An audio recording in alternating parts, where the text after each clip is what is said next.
प्यारे बच्चों, आइए सॉल्व करते हैं कुछ numerical problems based upon potentiometer. In this problem, in a potentiometer arrangement, a cell of EMF 1.25 volt gives a balance point at 35 centimeter length of the wire. EMF of the cell is 1.25 volt.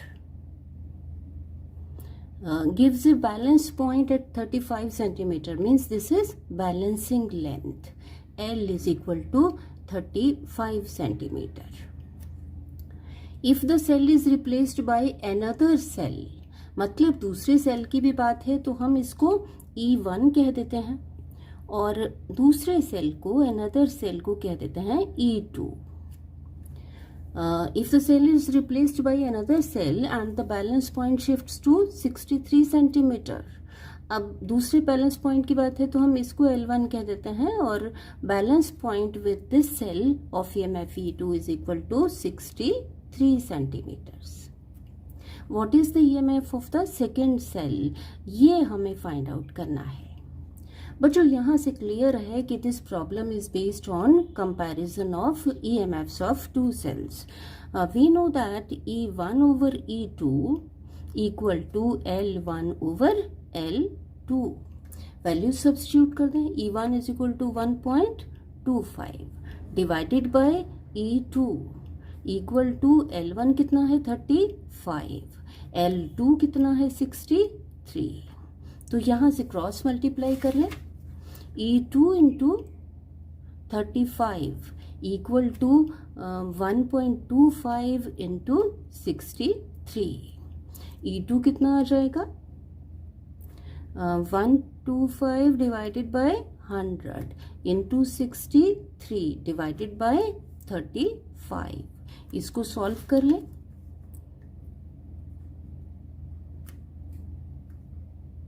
Seven nines are 63, so it is 9 over 4 volt. So E2 is equal to 2.25 volt. तो ये हमारे पास आ गया 2.25 volt. बच्चों, यहाँ से आपको एक चीज और कंफर्म हो जाती है. देखिए कि जिस सेल का EMF ज्यादा है उसके लिए बैलेंसिंग लेंथ भी ज्यादा है. Means E is directly proportional to L. चलिए नेक्स्ट प्रॉब्लम सॉल्व करते हैं. A cell is balanced on 125 centimeter length of a potentiometer wire. मतलब कि एक सेल है जिसके लिए कि बैलेंसिंग लेंथ है 125 centimetres. L is equal to 125 centimetres. On short circuiting the cell, जब हम इसको शॉर्ट सर्किट करते हैं by a resistance of 2 ohms, means कि यहाँ हमने रेजिस्टेंस लगा लिया 2 ohms. अब क्या होगा, the balance point is obtained at 100 centimetre. मतलब कि हम करंट ड्रॉ कर रहे हैं. आपको पता है कि जब करंट ड्रॉ करते हैं सेल में से तो उसके अक्रॉस जो वोल्टेज है वो कम हो जाती है. अब वोल्टेज कम हुई है तो बैलेंसिंग लेंथ भी कम हो गई 100 सेंटीमीटर. इसको हम L1 कह देते हैं और इस बैलेंसिंग लेंथ को कह देते हैं L2. मतलब कि ये लेंथ है जबकि सेल है इन द ओपन सर्किट, जब करंट नहीं ड्रॉ कर रहे हैं. EMF of the cell E balancing length 125 centimetre. अब जब हम करंट ड्रॉ कर रहे हैं सेल में से तब जो हम इसके अक्रॉस जो वोल्टेज है उसको कहते हैं terminal voltage. Terminal voltage V और balancing length 100 centimetre. Calculate the internal resistance of the cell. Internal resistance किसके बराबर होता है, E minus V divided by V into R. R is the external resistance. Here R is equal to 2 ohms. इसको हम लिख सकते हैं E over V minus 1 into R. चलिए E फाइंड आउट कर लेते हैं और V फाइंड आउट कर लेते हैं.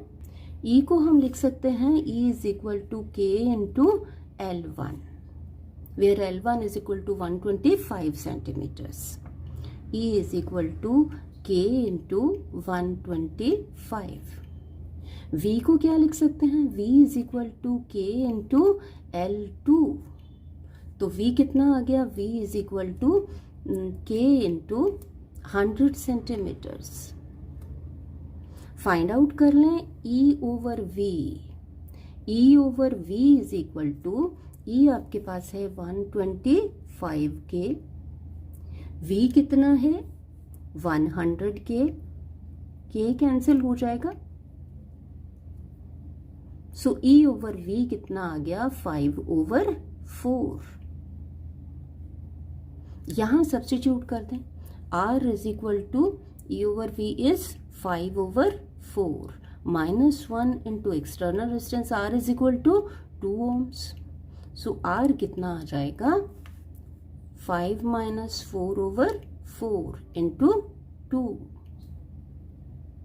तो हमारे पास इंटरनल रेजिस्टेंस कितना आ जाएगा? R is equal to 5 minus 4 1/2 1/2 ohms, और this is equal to 0.5 ohms।